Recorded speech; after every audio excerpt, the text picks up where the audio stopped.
یہ بات درست ہے، اس کو ہمیں کھلے دل سے قبول کرنا چاہیے کہ ہم مسلمان ہونے کے باوجود ان قدروں کو اختیار نہ کر سکے جو ہمارے آقا نے ہمیں دی.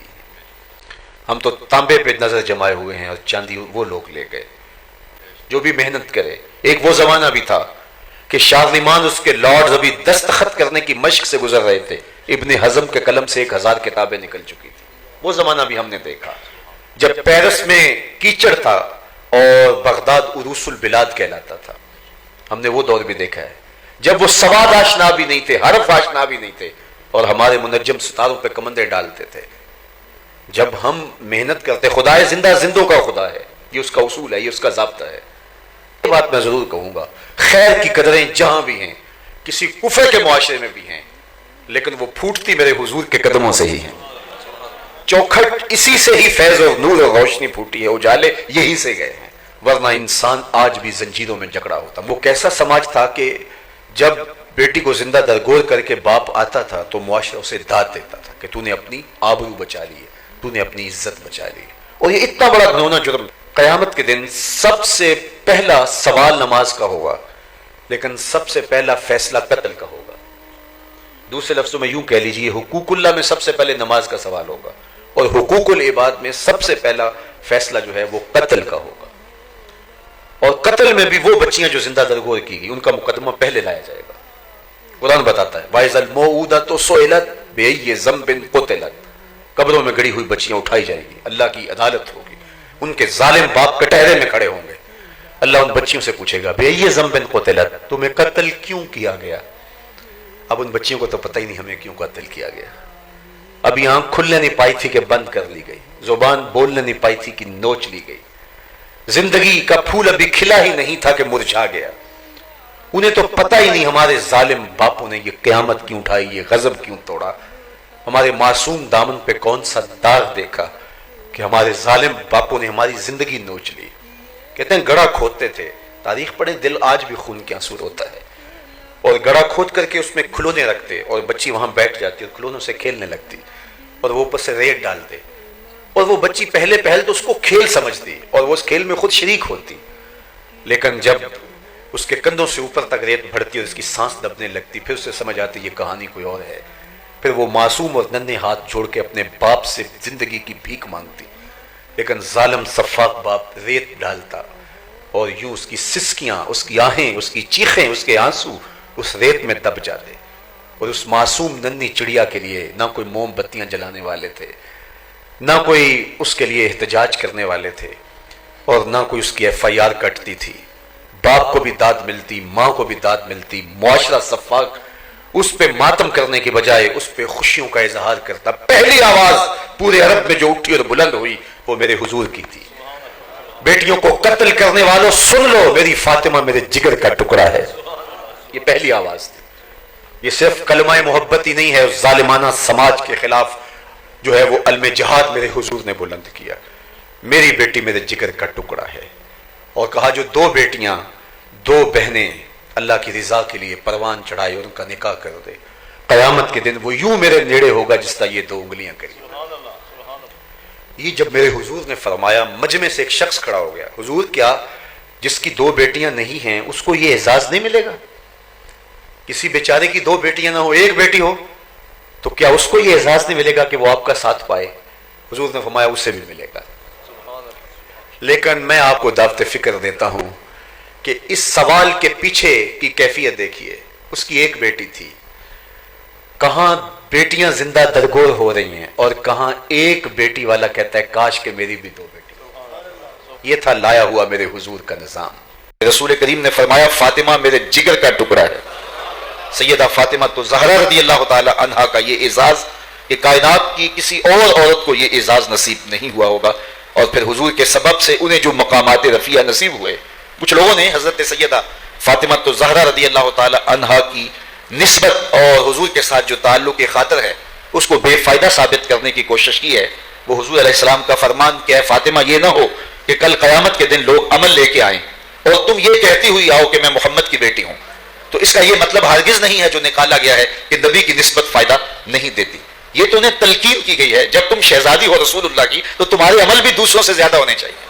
تمہارے سجدے بھی دوسروں سے زیادہ ہونی چاہیے. اللہ نے فرمایا یا نساء النبی لستن کاحد من النساء، اے نبی کی بیویوں تم عام عورتوں کی طرح نہیں ہو، اس لیے کہ تم رسول اللہ کے حرم میں رہتی ہو. تو جو جتنے بڑے منصب پر ہو تو اس حساب سے اس سے معاشرہ ہوتا ہے.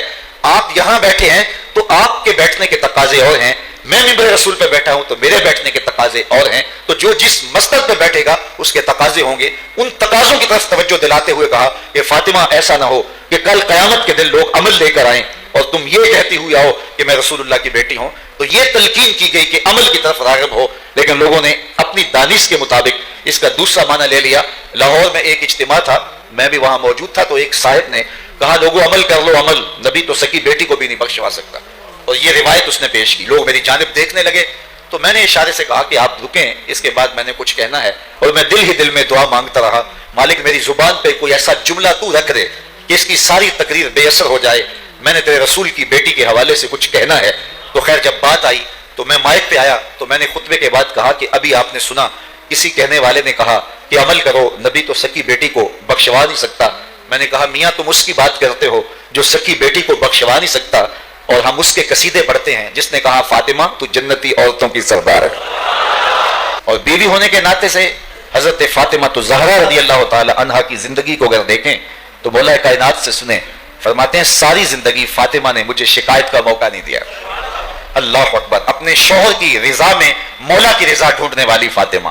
اللہ اکبر. رسول کریم نے تربیت دے کے بھیجی تھی. تو جو بڑے گھروں کی بیٹیاں ہوتی ہیں وہ جا کے سسرال میں سیٹ نہیں ہوتی اور اپنے شوہر کی خدمت آر سمجھتی ہیں، لیکن رسول اللہ کی تربیت کا نتیجہ یہ ہے کہ رضائے مولا شوہر کی رضا میں تلاش کرتی ہیں. اور سید علی المرتضیٰ فرماتے ہیں کہ آج تک فاطمہ نے مجھے شکایت کا موقع ہی نہیں دیا ہے. وہ صبر و رضا کی پالی ہوئی فاطمہ کہ بیٹوں کی تربیت اس طرح کرتی ہے کہ بچوں کے لیے جب ہاتھوں سے چکی پیس رہی ہے لبوں پہ قرآن کے نغمے جاری. جب ماں چکی پیستے ہوئے قرآن پڑھے گی تو بیٹا حسین ابن علی ہوگا. اور جب ماں اپنے بچے کا کھانا تیار کر رہی ہوگی اور سکرین کے اوپر تھڑکتی نیم برہنہ تصویروں کو دیکھ رہی ہوگی تو بیٹا اداکار تو ہو سکتا ہے، حسین ابن علی کا جانشین نہیں ہو سکتا. تو سیدہ فاطمہ تو زہرا نے ماں کو قیامت تک آنے والی عورتوں کو یہ درس دیا کہ اپنی اولاد کی تربیت کرنی ہے تو پھر اس انداز سے کرنی ہے کہ تم جو اپنی اولاد کے کھانے کے لیے آٹا بھی گھندو اور ان کے لیے جو خوراک بھی جو ہے وہ تیار کرو، اس کے ساتھ یا قرآن کا نغمہ چل رہا ہو یا محمد عربی پہ درود کی صدایں چل رہی ہے. تو جب ماں درود و سلام پڑھ رہی ہوگی اور جو ہے وہ چکی پیستے ہوئے قرآن پڑھ رہی ہوگی تو پھر بیٹے جو ہے وہ خوبصورت اور خوبصورت جنم لیں گے. لو مدینے کی تجلی سے لگے ہیں، لو مدینے کی تجلی سے لگے ہیں، لو مدینے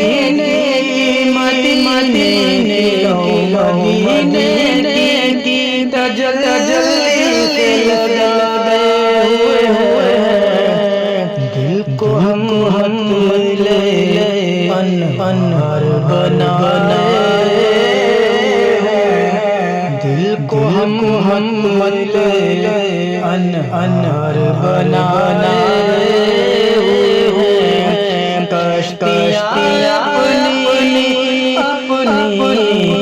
کشتیاں اپنی کنارے سے لگے ہوئے ہیں، کشتیاں اپنی کشتیاں اپنی کنارے سے لگے ہوئے ہیں. کیا وہ ڈوبے جو ہم محمد کے ترے ہیں، کیا وہ ڈوبے جو ہم محمد کے ترے